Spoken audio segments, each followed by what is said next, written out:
Hello, my name is Michaela Hendrick, and I'm a graduate research assistant here at Old Dominion University. Thanks for joining in on this session today at the IASNR conference. Today I'll be sharing with you my research focused on ecosystem service elasticity in the Dolores River watershed. Water allocation is often a contested and political topic in arid regions.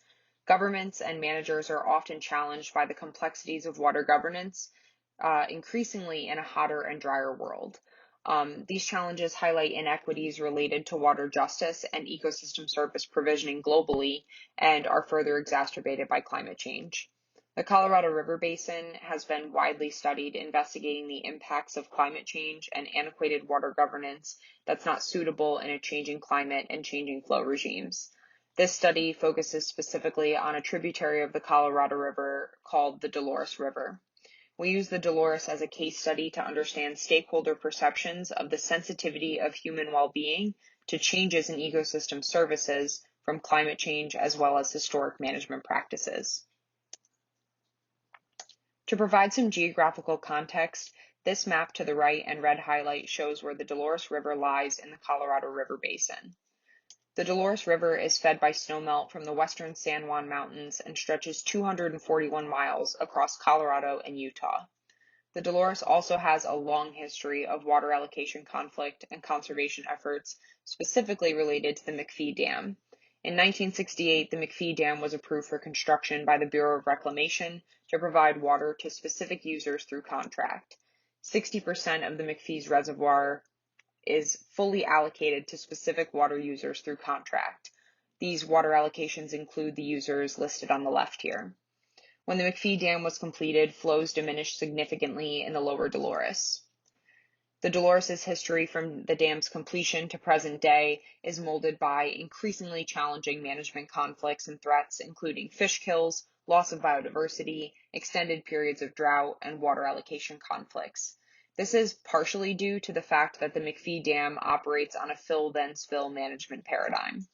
And when spills only occur in years of excess, it leaves a fragmented and altered flow pattern beneath the dam, and boatable flows only every 5 to 6 years. There are many factors that contribute to the management complexities of the Dolores. Specifically, climate change impacts to the Southwest and Colorado River Basin yield warmer average temperatures as well as longer, more intensified periods of drought. Climate change also causes shorter winter seasons and compounds the management challenges of the Dolores, which relies heavily on annual snowpack to reach desired flows. Shorter, more erratic winters will continue to challenge managers and be seen across the Southwest. Annual variability challenges managers' planning capabilities and allocation of water because one year's relative abundance of water rarely predicts the next. This variability has cascading impacts on the ecosystem services provided in the watershed to a variety of stakeholders. The Millennium Ecosystem Assessment defines ecosystem services as the benefits individuals and communities derive from functioning ecosystems. The types of services are defined by 4 categories, including provisioning, regulating, cultural, and supporting services. The ecosystem service elasticity framework was derived from the economic concept of price elasticity and measures how human well-being changes in response to increases or declines in ecosystem quality. High positive elasticity indicates that human well-being is strongly tied to changes in ecosystem quality. People suffer when it declines and benefit when ecosystem quality improves. Low elasticity indicates that changing ecosystem quality has minor or negligible impacts on well-being. Negative elasticity is expressed in situations like the environmentalist paradox theory, where individual quality of life may improve despite declines in environmental quality. And ecosystem service elasticity will be higher for individuals with ecosystem-based livelihoods, such as farmers or fishing guides, versus those who do not directly depend on local resources. In this study, we set out to characterize recreation and conservation stakeholder perceptions of ecosystem service elasticity. Phase 1 of this research consisted of an exploratory phase of interviews with 25 key stakeholders. with questions ranging from their focused history and perceptions and insights to their experiences and reflections. We did so using a snowball sampling approach. Phase 2 of stakeholder interviews used a similar approach as well as an itemization of ecosystem services. A reference table of 22 services were presented to stakeholders to itemize the services that were either present, lost, or currently threatened in the Dolores during high and low water years. And these interview questions were guiding interviewees to share their experiences and outlook regarding the Dolores and its relative instability related to specific ecosystem services. Interviews were then transcribed and deductively coded by 2 researchers, with statements from interviewees related to ecosystem services being coded in 4 main categories here on the left, including non-mentions, which indicated that the statement did not describe a relationship to well-being. So in total, 321 statements of the 527 total statements that were coded as ecosystem services were attributed to an elastic relationship of some level and were interpreted using an alluvial plot diagram.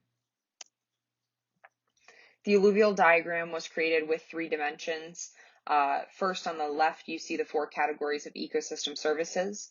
In the middle, the 22 categorized ecosystem services, and on the right, ecosystem service elasticity dimensions. But to further characterize ecosystem service statements as high positive elasticity, we broke this category up into high positive beneficial and high positive detrimental. The first column demonstrates the prominence of cultural services as a category of ecosystem services. The last column shows the interpreted relative elasticity of ecosystem services for stakeholders. There's a lot that can be unpacked from this diagram, but our results and discussion will highlight and focus on 3. So the prominence of cultural services. Cultural services made up 60% of all ecosystem service mentions. And as our sampling explicitly sought out recreation-related stakeholders, this is to be expected. But the prevalence of recreational services is also relevant based on historical management and access challenges related to recreation in the watershed. An interviewee explains these challenges by stating there isn't enough water, and prior to the dam, rafters and recreationists always had some kind of river to run, but that's shifted dramatically in the post-dam environment. These management conflicts have challenged users who feel that water allocation at times is not equitable.